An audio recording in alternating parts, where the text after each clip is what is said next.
atas berkat-Mu hingga kami berkumpul di ruangan ini dengan sehat jiwa Bapa. Ya Bapa, kami ingin memulai pelajaran kami Bapa, Engkau berkati pembelajaran kami mulai dari awal, pertengahan hingga akhir nanti ya Bapa. Guru-guru kami yang mengajar kami ya Bapa, berkati dalam mereka ya Bapa, berikan mereka kesabaran dan ketabahan ya Bapa. Orang tua kami yang tinggalkan di rumah ya Bapa, berikanlah mereka rezeki yang berlimpah ya Bapa. Banyak dosa yang kami perbuat sengaja tidak sengaja kiranya Engkau menghapuskannya. Terpujilah namamu sekarang hingga selama-lamanya. Amin. Amin. Terima kasih. Ya, silakan. Baiklah, kita akan memulai pembelajaran kita dengan tema atau materi makna keluarga bahagia sebagai keluarga Allah dan keluarga yang bertumbuh. Adapun yang menjadi kompetensi dasar pembelajaran kita adalah 3.1, memahami peran Allah dalam kehidupan keluarga.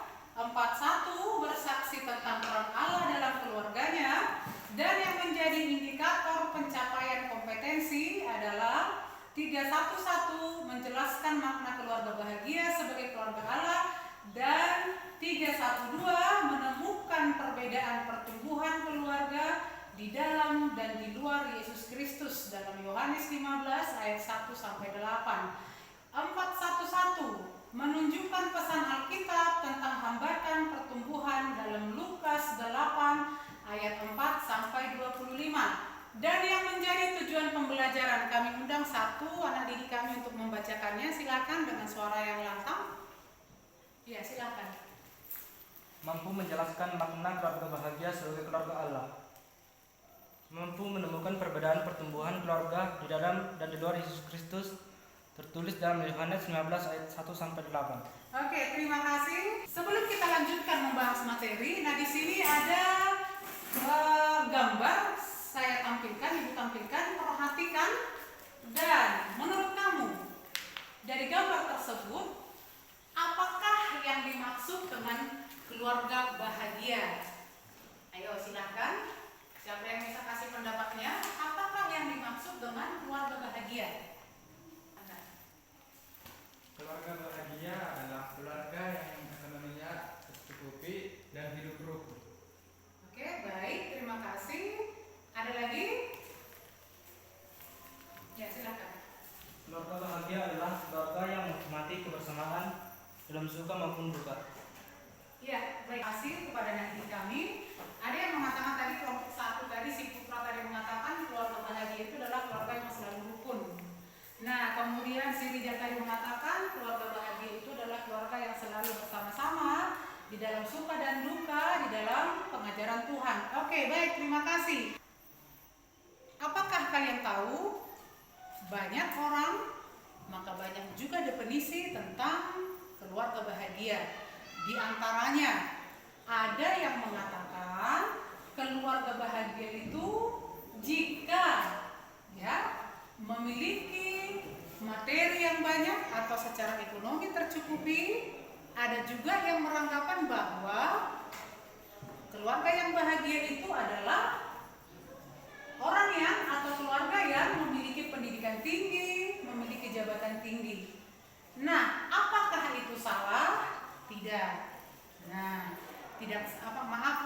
apakah keluarga yang berkecukupan, ekonomi berkecukupan dan memiliki kedudukan yang tinggi salah? Tidak. Yang menjadi kesalahannya adalah ketika keluarga tersebut membuat materi dan jabatan tinggi menjadi dasar dari kebahagiaan. Nah, jika materinya habis atau jika tidak lagi memiliki jabatan yang tinggi, nah tentu kebahagiaannya akan hilang. Dalam ajaran Kristen, yang menjadi dasar kebahagiaan keluarga bukanlah materi, bukanlah jabatan, tetapi takut akan Tuhan, bersandar kepada firman Tuhan, dan bertumbuh menyerupai Kristus dalam aspek kehidupannya.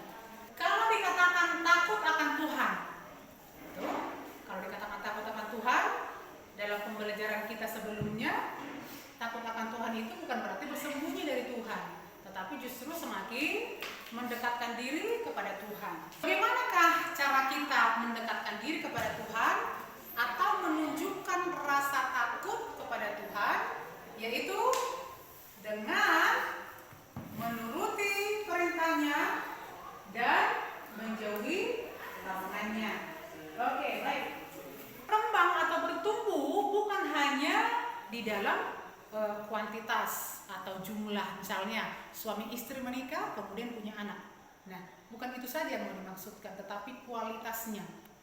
Nah, bagaimana keluarga itu mendekatkan diri kepada Tuhan, mendengarkan Tuhan, menjadikan Tuhan sebagai kepala rumah tangga dan menjadi dasar. Ada dua hal yang harus dilakukan keluarga Kristen, yaitu hidup saling mengasihi dan menghormati agar dapat menciptakan iklim keluarga yang penuh damai.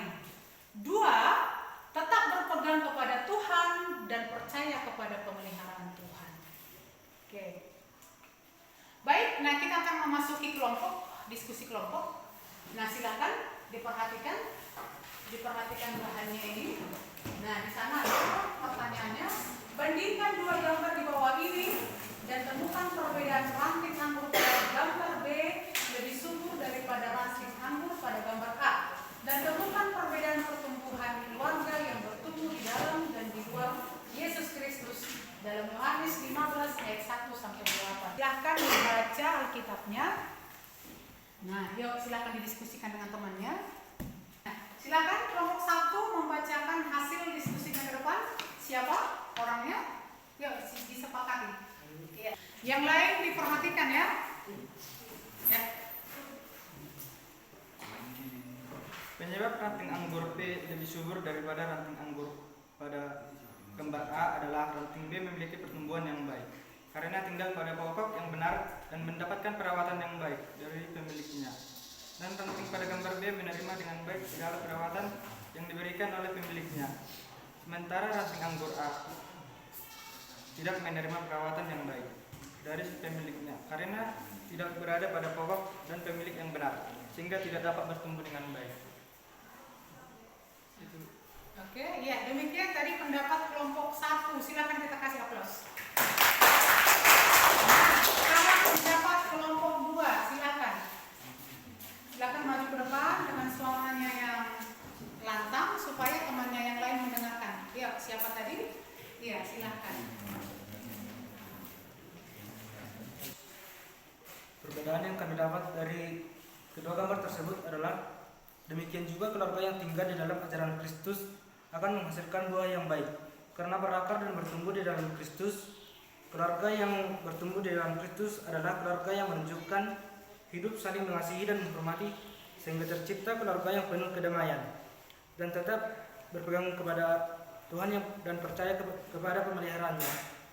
Sedangkan keluarga yang hidup di luar ajaran Kristus tidak memiliki dasar yang kuat sehingga mudah dipengaruhi oleh berbagai pengaruh yang negatif. Misalnya, tidak hidup dalam kasih dan saling menghormati, tidak saling menunjukkan ego masing-masing, dan tidak merasa sepenanggungan, sehingga akan membawa keluarga tersebut ke dalam kehancuran, misalnya pertengkaran dan bahkan perceraian. Demikian hasil dari kelompok 2. Kita kasih aplaus. Oke, baik. Nah, perbedaan keluarga yang hidup di dalam ajaran Kristus dan hidup di luar ajaran Kristus, yaitu keluarga yang berada dalam ajaran Kristus selalu hidup rukun, selalu saling mengasihi, menghormati, dan menjadikan Kristus sebagai kepala keluarga dan landasan keluarga. Sementara keluarga yang tidak hidup di dalam ajaran Kristus menunjukkan keluarga yang tidak menghormati karena menunjukkan ego masing-masing. Bahkan sering terlibat di dalam pertengkaran, bahkan terancam atau bahkan berakhir dengan perceraian. Oke, baik.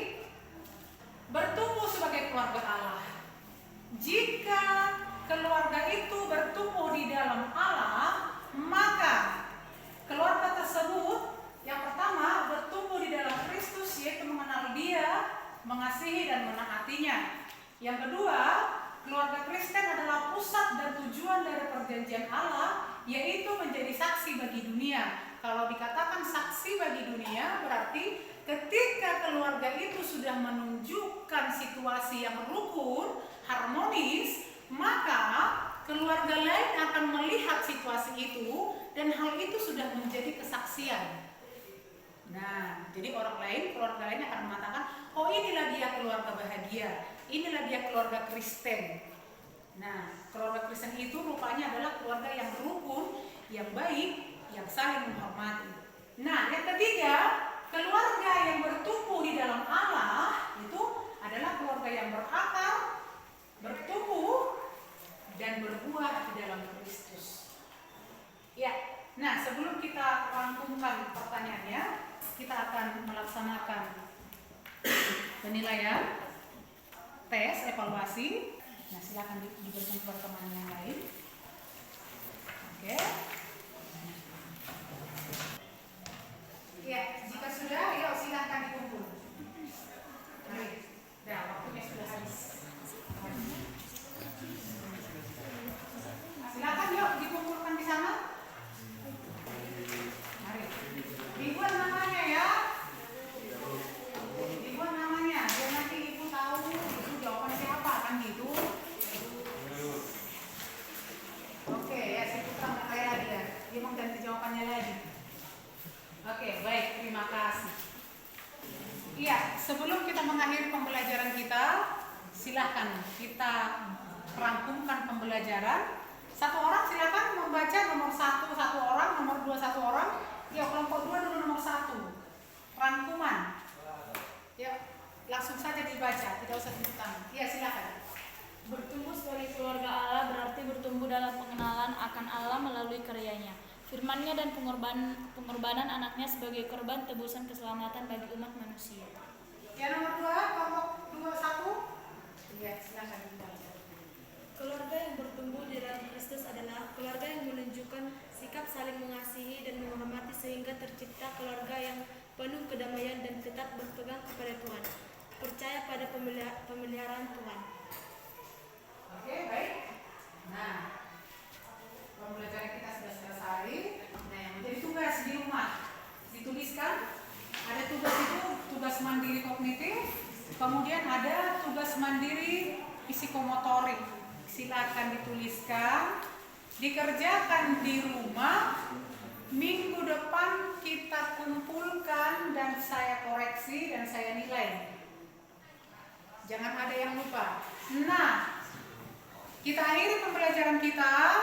Sebelumnya Ibu mengingatkan, silakan belajar di rumah, dipelajari materi kita yang minggu depan yang akan datang, supaya nanti ketika pembelajaran interaktifnya baik. Oke. Tugasnya juga dikerjakan, jangan lupa mengerjakan tugas dan tetap jaga kesehatan karena kita masih dalam situasi pandemi. Jangan pandang enteng dengan situasi ini, tetap jaga kesehatan, ikuti protokol kesehatan. Baik, kita akhiri, satu orang diundang untuk berdoa. Silakan. Mari kita bersama dalam doa. Ya Yesus yang bertata dalam kerajaan surga, kembali kami mengucap syukur kepadamu, di mana pada pagi hari ini kami masih keadaan sehat. Ya Tuhan, kami telah selesai belajar, kiranya Engkau memberkati pembelajaran kami. Ya Tuhan, banyak dosa yang kami perbuat, kiranya Engkau menghapuskannya. Kami berdoa melalui anak-Mu Yesus Kristus, Tuhan dan Juru Selamat kami.